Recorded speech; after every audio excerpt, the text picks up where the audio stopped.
തൂലിക സാംസ്കാരിക വേദി വലപ്പാട് ബീച്ചിന്റെ നേതൃത്വത്തിൽ ഓണാഘോഷം നടത്തി. ഇതിന്റെ ഭാഗമായി സമ്മാന കൂപ്പൺ നറുക്കെടുപ്പും കഴിഞ്ഞ അധ്യയന വർഷത്തിലെ ഉന്നത വിജയം നേടിയ വിദ്യാർത്ഥികളെ അനുമോദിക്കലും നടന്നു. തൂലിക ക്ലബ്ബിൽ വെച്ച് നടന്ന ചടങ്ങ് വാർഡ് മെമ്പർ കെ വിജയൻ ഉദ്ഘാടനം ചെയ്തു.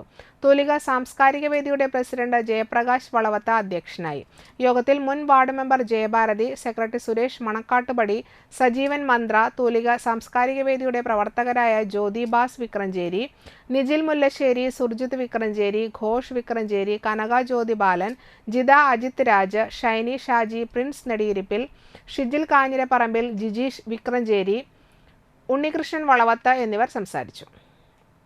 വിദ്യാഭ്യാസ അവാർഡുകൾ കൊടുക്കുമ്പോൾ അതിൻ്റെ ജേതാക്കളായ എല്ലാവരെയും ഞങ്ങൾ ഹാർദമായി സ്വീകരിക്കുകയാണ്.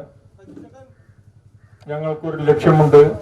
ഈ നാടിന് ഒരു പ്രകാശം കൊടുക്കുവാൻ, ഈ നാടിന് ഒരു വെളിച്ചം നൽകുവാൻ, ഞങ്ങളുടെ പ്രവർത്തനങ്ങൾക്ക് പ്രവർത്തന ഊർജം കിട്ടുവാൻ ഞങ്ങൾ മുന്നോട്ട് പോകുമ്പോൾ ഈ കഴിഞ്ഞ ദിവസം ഞങ്ങൾക്ക് 2 ഡോക്ടർമാരെ ആദരിക്കാൻ അവസരമുണ്ടായി. ഈ നാട്ടിൽ നിന്നും വിജയിച്ചു വന്ന 2 ഡോക്ടർമാർ. ഞങ്ങൾ ഇവിടെ എത്തിയിരിക്കുന്ന കൊച്ചുകുട്ടികളോട് പറയാനുള്ളത്, ഇവിടുത്തെ SLC വിന്നർമാരായിട്ടുള്ള അല്ലെങ്കിൽ ഇവിടെ എത്തിയിട്ടുള്ള പഠിക്കുന്ന കുട്ടികളോട് ഞങ്ങൾക്ക് പറയാനുള്ളത്,